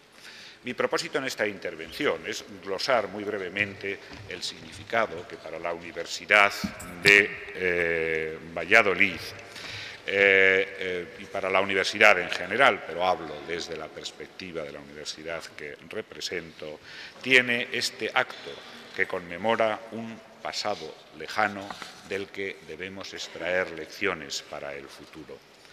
En cuanto a esto último, la propia presencia de universidades extranjeras pone de relieve algo importante, algo que, si he entendido bien las palabras de la doctora Fuentes, entonces no tenía la Universidad Palentina y que hoy es un propósito decidido, la internacionalización, la apertura. Entonces no fue posible por determinadas circunstancias que ella explica, ahora es posible y estamos comprometidos y necesitados de ella. El contenido esencial de mis palabras puede resumirse en 3 o 4 ideas que sería preciso considerar con mayor complejidad, pero que resulta, por la brevedad que creo que les debo, dejar simplemente apuntadas. La característica principal del momento actual es la necesidad de resolver múltiples problemas, los que plantea la adaptación de la universidad, como de otras muchas instituciones, al cambio que en este momento se produce a escala global y contribuir activamente a la pronta solución de los más graves que tiene planteada nuestra sociedad. La reflexión, segunda de las ideas, la búsqueda de soluciones, tiene una serie de exigencias sin cuyo cumplimiento carecemos de garantía de un mínimo acierto. Debe tratarse de una reflexión conjunta, por supuesto, entre las universidades, también con el resto de los agentes de la sociedad, de importancia en los diversos aspectos de nuestra realidad económica, política y cultural. Insisto, realizada desde una perspectiva de internacionalidad entendida como un trabajo conjunto de agentes de todo el mundo, de modo que podamos hacer objeto de estudio la realidad total del mismo. Lo hagamos desde las distintas perspectivas posibles, desde la proximidad a las realidades, pero tratando de encontrar los elementos comunes de tratamiento de la misma. Debe hacerse en diálogo sincero y crítico con todos los interlocutores. Hoy la universidad se haya sometido al análisis, la crítica, las exigencias de toda la sociedad.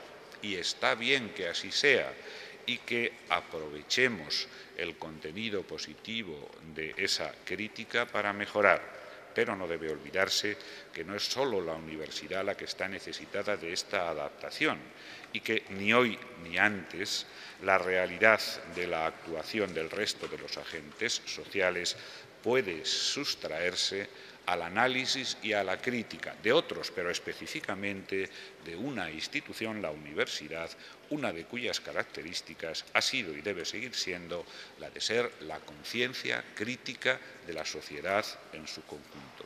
Y, desde luego, garantía de eficacia es hacer esa reflexión y aplicar los resultados en una dimensión práctica, en la que, desde luego, no cabe desdeñar el papel que hoy la universidad debe desempeñar como motor económico, pero no reduciendo ni mucho menos su papel a esa dimensión.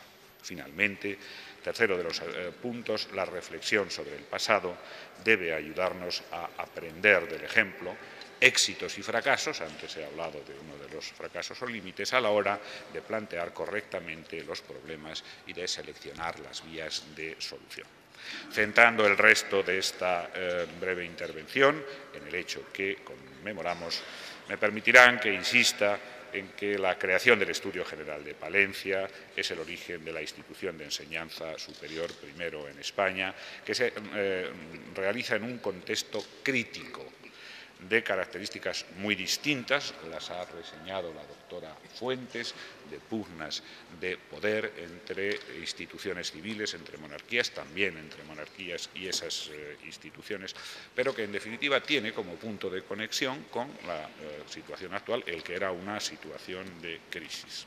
Fue fruto de colaboración más o menos tensa entre los poderes más representativos de la época, con distinto papel, como se nos ha recordado.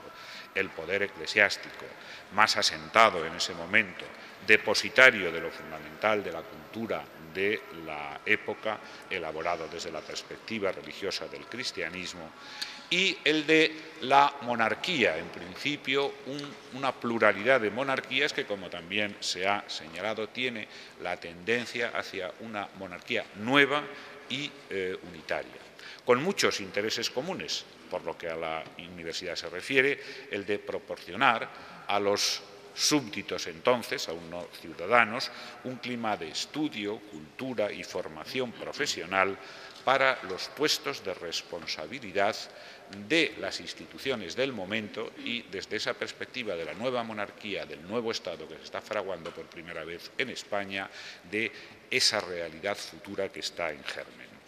Otros intereses diferenciados entre esos poderes y los que han ido luego surgiendo llevarían a lo largo de los siglos a una dialéctica que, por lo que a la universidad pública en concreto se refiere, se irá resolviendo en términos de secularización respecto de la Iglesia, de independencia frente al poder político, de autonomía en definitiva. Todo ello en medio de importantes transformaciones. Una dialéctica en el que, en otro aspecto de la crisis actual, creo que es imperioso reformular una ética, por lo que a la universidad pública se refiere, especialmente una ética ciudadana, en la que esa secularidad que ha adquirido la universidad no puede prescindir de muchos de los valores que en todo este tiempo ha conservado la Iglesia, pero tampoco puede aceptarlas en su dimensión dogmática y, en la medida en que así lo sea, no plenamente racional.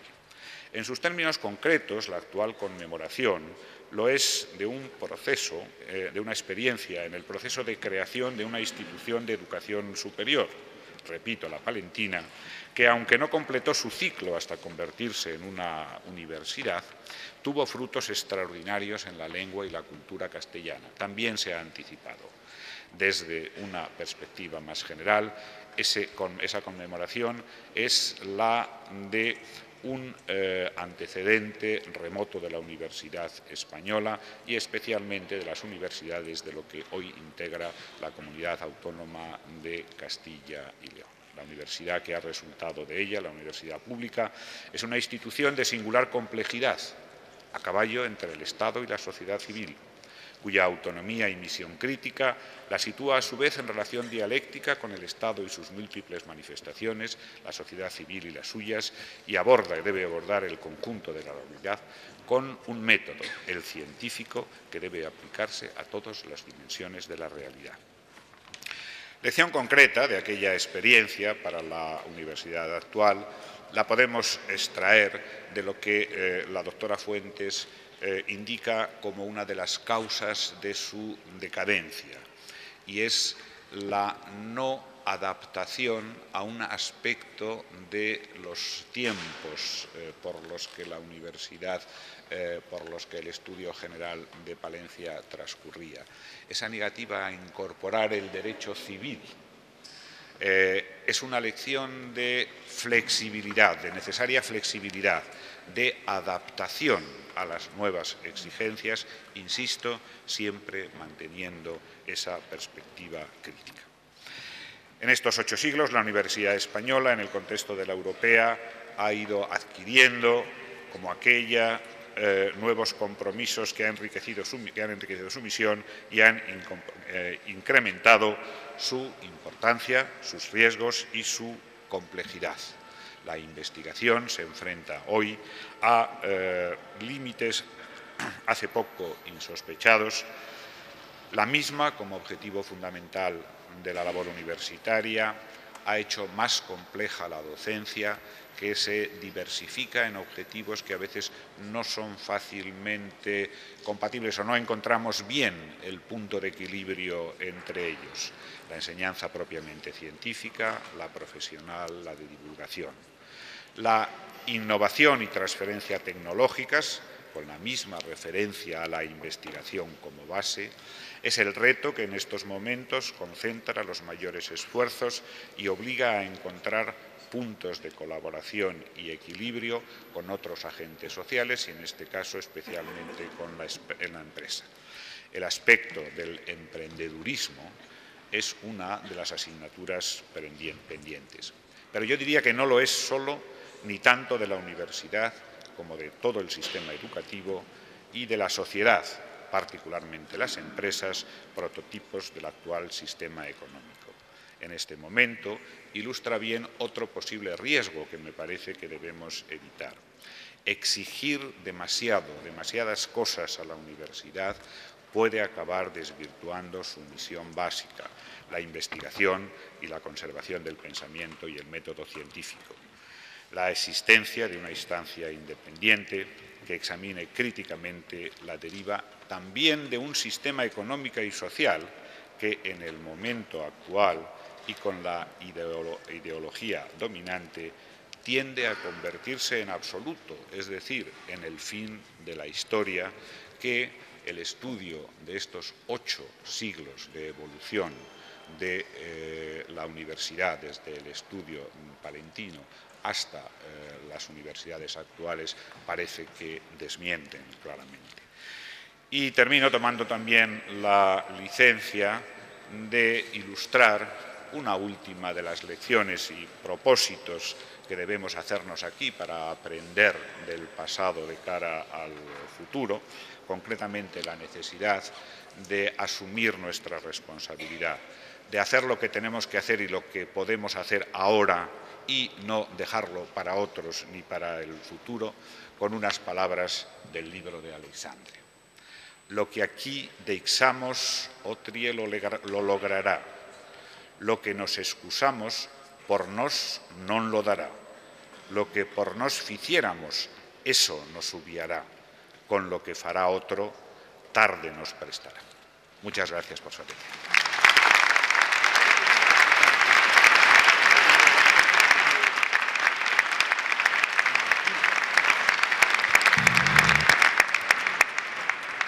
Tiene la palabra el excelentísimo señor presidente de la Junta de Castilla y León. Gracias.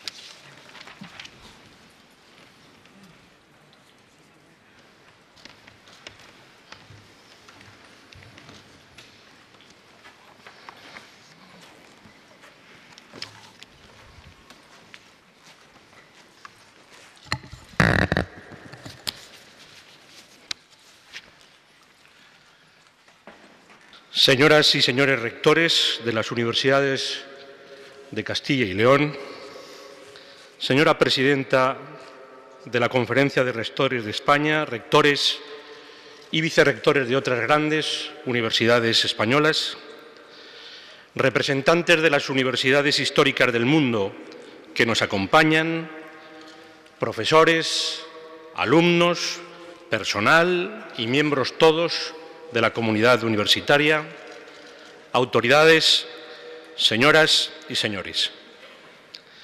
Quiero expresar, en primer lugar, mi reconocimiento a la Universidad de Valladolid y a su rector por el acierto de haber decidido celebrar este acto de apertura del curso académico de las Universidades de Castilla y León 2012-2013 en un escenario tan excepcional y a la vez tan oportuno, señor obispo de Palencia, como la Catedral de Palencia, en cuyo entorno se instauró el primer estudio general surgido en España.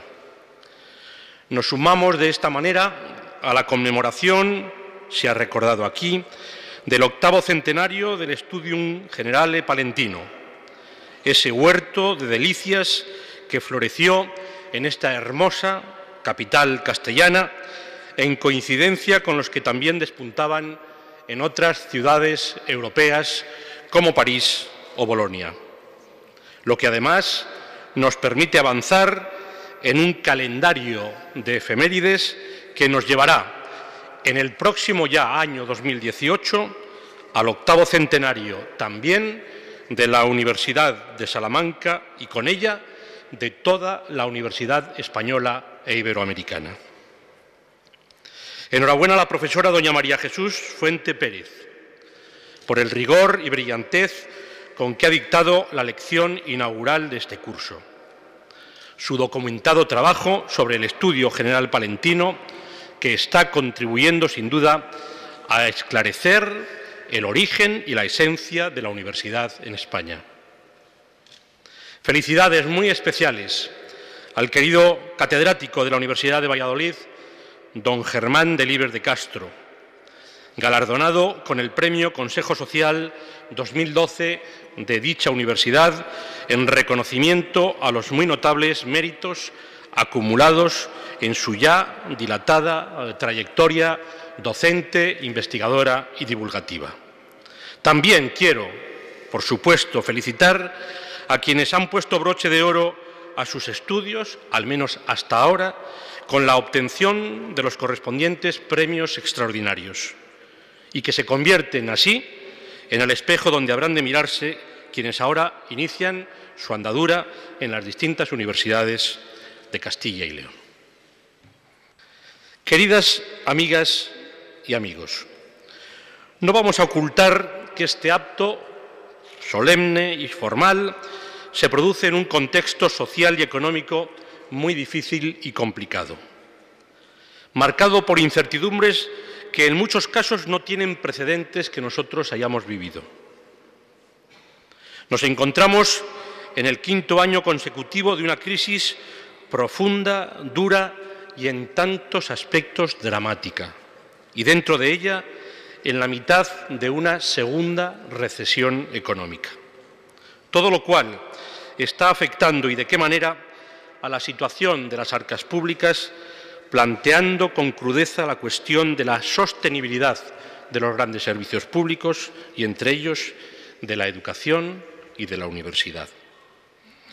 La universidad en Castilla y León y en el conjunto de España tendrá siempre el deber de mejorar su sostenibilidad económica, pero en la actualidad tiene el reto urgente e inmediato de afrontar su sostenibilidad financiera. Nuestra universidad es sostenible económicamente en la medida en que el valor que produce sería capaz de superar con creces sus costes de oportunidad. Los más recientes informes sobre capital humano acreditan la rentabilidad social de los fondos públicos que se destinan a la educación superior, si bien siguen destacando el enorme impacto que el fracaso escolar tiene sobre esa rentabilidad.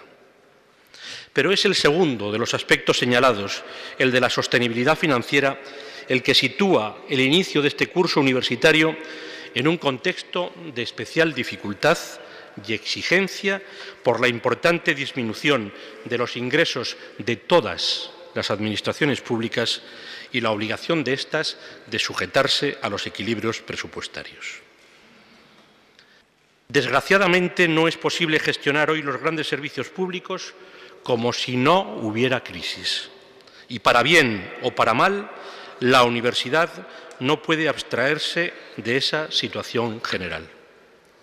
Lo cual ocurre también en una comunidad como la nuestra, cuyas universidades y sus equipos de gobierno, hay que reconocerlo públicamente, han venido haciendo durante estos años atrás un importante esfuerzo para, entre otras cosas, equilibrar sus cuentas, controlar y priorizar sus gastos y conocer de una forma más realista el coste efectivo de sus enseñanzas y de sus servicios. La adversa situación actual pone de relieve qué importante ha sido la austeridad que nuestras universidades han venido ejerciendo en su trayectoria más reciente. Y permite valorar también el acierto que tuvimos al acordar con ellas, con aquellas que lo necesitaron, los convenios de saneamiento de su deuda en el horizonte del año 2015, así como el compromiso de la Junta de dar fiel cumplimiento a los mismos. La situación que vivimos no admite huidas y nos está obligando a tomar decisiones duras, difíciles y muy complicadas. A todos nos duele tener que tomarlas. Incluso creo que es bueno pedir disculpas, pedir perdón por tomarlas. Pero se trata de medidas extraordinarias debidas a circunstancias también extraordinarias. Y junto a ello es justo asimismo recordar el enorme esfuerzo que una comunidad como Castilla y León sigue destinando a la financiación de sus universidades públicas. El modelo de contrato-programa que pusimos en marcha en el año 2007 y el estricto control aplicado en estos años por las propias universidades nos permitió alcanzar hace bien poco y en plena crisis algo ni siquiera logrado en tiempos de bonanza: financiar suficientemente el conjunto de sus gastos de personal. Capítulo 1.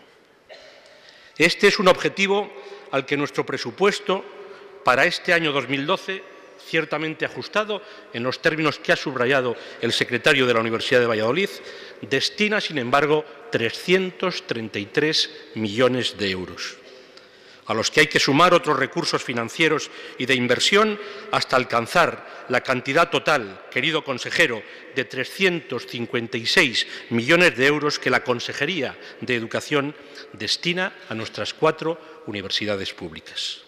Sin duda, quiero subrayarlo, una de las mayores partidas de los presupuestos públicos de la comunidad. Pero esta mera prioridad presupuestaria sería totalmente insuficiente para mantener la universidad si no estuviéramos contando ahora, hoy, al mismo tiempo, con un conjunto de esfuerzos y de sacrificios compartidos que es preciso reconocer y que es preciso agradecer en un momento y en un acto como este. Esfuerzos y sacrificios laborales y retributivos muy importantes por parte del profesorado y del personal de administración y servicios de las universidades, que son comunes a los que están afrontando el conjunto de los empleados públicos de España y de nuestra comunidad, y que se producen, además, en medio de un estado de opinión tan injusto como desalentador, muy crítico con todo lo que se refiera al empleo público. Y esfuerzos y sacrificios que estamos exigiendo también a los alumnos y a sus familias, en forma, por ejemplo, de un aumento significativo de las tasas universitarias, esto es, de su aportación a los costes de matrícula. Algo que todos, y yo el primero, entendemos que produzca disgusto y contestación, pero que de verdad es imprescindible para sostener hoy por hoy el sistema universitario. Una aportación que en Castilla y León hemos situado en el rango intermedio de la horquilla habilitada al efecto por la norma estatal. el 20% del coste de las enseñanzas y titulaciones. Junto al reconocimiento de ese mayor esfuerzo de aportación que pedimos a alumnos y familias, creo que también es bueno siempre recordar que, aun después de ese aumento de las tasas, el restante 80% del coste real de los estudios es financiado públicamente, es decir, por todos los ciudadanos y las familias, y por lo tanto asumido por el conjunto de la sociedad, becado de alguna manera por esta. Ese incremento va a ir acompañado por becas de matrícula y de desplazamiento para los alumnos que más lo necesitan. Además de las que son competencia del Gobierno de la Nación, a este objetivo concreto destina la Junta 3,3 millones de euros en este ejercicio, a todo lo cual se añadirá también, gracias, señores rectores, el Fondo de Solidaridad decidido por las propias universidades de acuerdo con la Junta, para que ningún alumno deba abandonar sus estudios por causas económicas sobrevenidas. Considero, con humildad, sinceramente, reconociendo nuestras limitaciones, que la solidaridad y la igualdad de oportunidades siguen siendo de esta manera unos destacadísimos rasgos del acceso a los estudios universitarios. Y en este sentido, valoraríamos muy positivamente los datos de inicio de este nuevo curso académico que, aunque no están aún cerrados, parecen apuntar incluso a un aumento del número de estudiantes matriculados en nuestras universidades públicas. Queridas amigas y amigos, también en un momento tan difícil como el actual conviene recordar que, además de la situación financiera, hay otros factores a considerar cuando hablamos del futuro de las universidades. Son muchos los informes y estudios, y entre ellos el reciente panorama de la educación de la OCDE, que demuestran que no siempre una mayor financiación supone mejores resultados. En Castilla y León estamos trabajando en un nuevo modelo de financiación universitaria que asociará, a partir de 2014, una parte de los recursos disponibles a la obtención de resultados cuantificables, medibles y objetivos.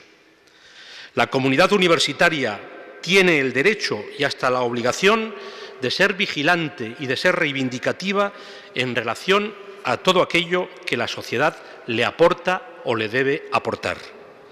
Pero creo que todos coincidiremos también en que debe ser, además, muy autoexigente con todo lo que ella aporta o debe aportar a la sociedad. Y por eso debe centrar todos sus esfuerzos en seguir mejorando sus resultados en cada una de las tres principales misiones que la sociedad le ha encomendado: transmitir el conocimiento a través de la docencia, crear nuevo conocimiento por medio de la investigación y transferirlo de una manera eficaz a las empresas y al conjunto de la sociedad. Junto a las urgencias financieras del momento, esta es la gran necesidad y el gran reto que nos enfrenta el futuro. Por lo que se refiere, en primer lugar, al ámbito de la docencia, damos comienzo ahora al tercer curso de implantación del Espacio Europeo de Educación Superior. Continúan simultaneándose, pues, las titulaciones anteriores y los nuevos grados y másteres en un proceso de implantación en el que hay que agradecer el esfuerzo de todos y del que ya hemos superado su ecuador. Pero lo más importante es que la implantación del modelo Bolonia contribuya realmente a la superación de algunos de los problemas más graves de nuestra universidad. Lo que parece estar sucediendo con una cierta reducción de sus niveles de fracaso escolar, una tendencia que necesitamos consolidar, pues tendría, como antes se dijo, una enorme trascendencia en términos de rentabilidad social. Otro aspecto fundamental en el terreno de la docencia es también el de la necesaria racionalización de la oferta de estudios universitarios, algo en lo que estamos trabajando de forma muy estrecha con las propias universidades. Es la exigencia de aumentar la eficiencia, de eliminar titulaciones repetidas con escasa demanda y de avanzar hacia un sistema público universitario que efectivamente sea un sistema, esto es, algo más, mucho más que una mera suma de instituciones o de centros. Por ello, nuestra intención es contar en este mismo año 2012 con el conjunto de criterios para elaborar un nuevo mapa de titulaciones que comience ya a tener algunos efectos en el próximo curso, aunque su desarrollo completo haya de realizarse, como es comprensible, de manera progresiva y continuada a lo largo de los próximos años. En esa elaboración de criterios se tendrán en cuenta, además de la demanda social y el número de alumnos matriculados, la tradición y especialización de nuestras universidades, el carácter estratégico de ciertas enseñanzas, como es el caso de las científicas, y otros aspectos que derivan de la propia peculiaridad del territorio de Castilla y León. Por lo que se refiere, en segundo lugar, a la investigación, el presente contexto de equilibrio, control y reducción del gasto público hace indispensable aumentar, sobre todo, la eficiencia en el uso de los recursos de los que ya disponemos. Para conseguirlo, y como ya venimos haciendo, seguiremos concentrando las inversiones universitarias en el programa de infraestructuras de investigación y desarrollo tecnológico, a fin de aprovechar al máximo la cofinanciación procedente de los fondos europeos. Este programa, que aprobamos a finales del año 2009, tiene una dotación plurianual superior a los 40 millones de euros y hoy mismo está permitiendo financiar, entre otros, la plena ejecución del Centro de Investigación en Biotecnología y Ciencias Alimentarias de la Universidad de Burgos, del Centro de Investigación en Cibernética de la Universidad de León, del edificio de servicios múltiples de I+D+I de la Universidad de Salamanca o del llamado y también citado edificio Lucía con sus diversos centros y unidades de la Universidad de Valladolid. Otra forma de conseguir esa eficiencia es la de optimizar los distintos medios materiales vinculados a la investigación, a través, por ejemplo, de la compra centralizada y conjunta de publicaciones científicas en formato electrónico para las bibliotecas de nuestros centros por medio del consorcio Bucle. Y en la misma dirección también nos proponemos mejorar las convocatorias de ayuda a la investigación, simplificando su tramitación administrativa y buscando más ambiciosos resultados a través de una mayor exigencia sobre los requisitos científicos de los peticionarios. Concentrar esfuerzos y recursos en el programa Ramón y Cajal de estabilización de investigadores, así como en investigaciones de especial trascendencia y necesidad social, como son las que en el ámbito de la salud desarrolla, por ejemplo, la Fundación del Cáncer, ubicada en Salamanca, y transformar, por fin, el papel de la Dirección General de Universidades e Investigación, para que desde su actual condición de organismo gestor de expedientes de ayudas se convierta progresivamente en un agente activo en la búsqueda, asesoría y apoyo de los investigadores de Castilla y León, con el objetivo, entre otros, de incrementar la captación de recursos en las convocatorias nacionales y europeas. Y por lo que se refiere, en tercer lugar, a la transferencia del conocimiento, esta misión de la universidad es, sin duda, uno de los factores esenciales para ese cambio de modelo productivo por el que todos apostamos para una salida urgente y, sobre todo, sostenible a la actual crisis. Con esa voluntad, nuestra comunidad puso en marcha una estrategia universidad-empresa de la cual, y pese al adverso escenario, se están derivando ya efectos positivos. Así, el notable incremento en la facturación de las universidades a las empresas por actividades de I+D+I, que ha pasado de 14 millones de euros en el año 2007 a una media cercana a los 19 millones anuales en el cuatrienio posterior. O la multiplicación del número de empresas creadas de las universidades, que han pasado de 12 a 59 en los últimos 4 años. El pasado año, sin ir más lejos, 8 de las 36 spin-off que se crearon en España fueron creadas en Castilla y León. Se trata de un aspecto fundamental en el que vamos a seguir trabajando para consolidar y ampliar los logros alcanzados en los últimos años con el programa TECUE a partir del Directorio de Indicadores de Transferencia del Conocimiento del que nos hemos dotado y potenciando las actuaciones en torno a los clústeres de empresas innovadoras constituidas. Y se trata de un aspecto que puede verse reforzado en el próximo proyecto de ley de estímulo a la creación de empresas y también por la reciente renovación y mayor vinculación empresarial que se ha producido en los consejos sociales de las 4 universidades públicas de Castilla y León. Queridas amigas y amigos, voy finalizando. Es evidente que nuestro sistema universitario se enfrenta a importantes retos y desafíos.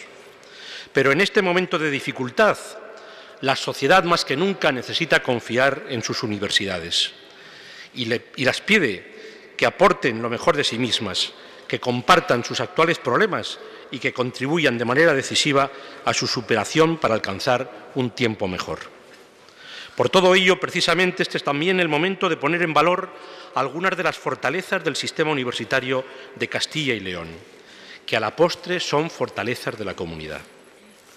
Nuestra comunidad, por ejemplo, está entre aquellas que cuentan con una mayor proporción de población formada y también entre aquellas en las que dicha población formada ha tenido un aumento mayor en los últimos años. Nuestro sistema público universitario, algunas veces no caemos en ello, es receptor neto de estudiantes procedentes de otras comunidades, con un saldo positivo en torno al 5%, y es también un sistema atractivo para los estudiantes extranjeros, que hoy representan alrededor del 4% de todos los alumnos matriculados.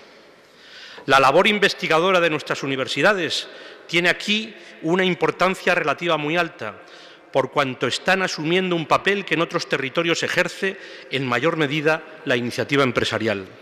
Una labor que se ha traducido, por ejemplo, en más de 200 patentes registradas desde las universidades en los últimos 5 años.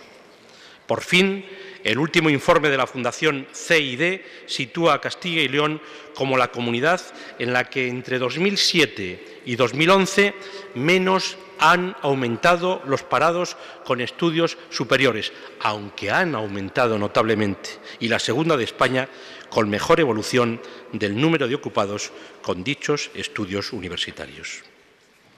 Estas son fortalezas ciertas y objetivas, dentro de una realidad, como he querido reconocer hoy, llena de claroscuros y de incertidumbres, pero fortalezas al fin sobre las cuales podemos trabajar y debemos seguir construyendo el futuro para mejorar en nuestras universidades y para responder a lo que la sociedad nos exige. Pongámonos, pues, a ello. Es un gran honor, en nombre de Su Majestad el Rey, declarar inaugurado el curso 2012-2013 en las universidades de Castilla y León. Muchas gracias.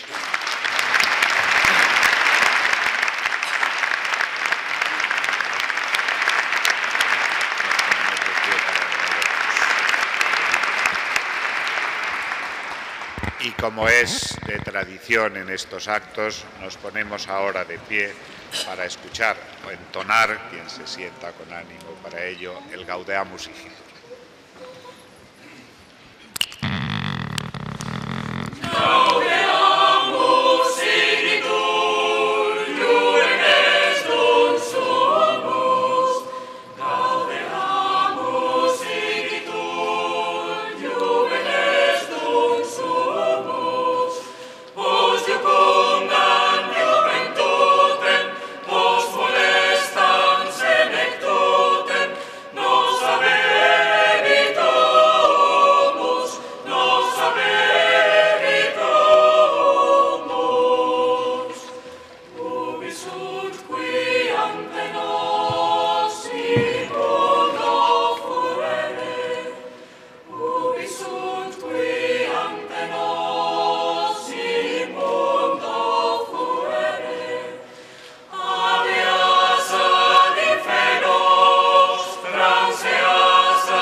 Atiendan a las instrucciones del señor secretario general para abandonar la sala. Ruego al público permanezca en sus asientos hasta que abandonen el recinto las autoridades, el estrado y la comitiva académica.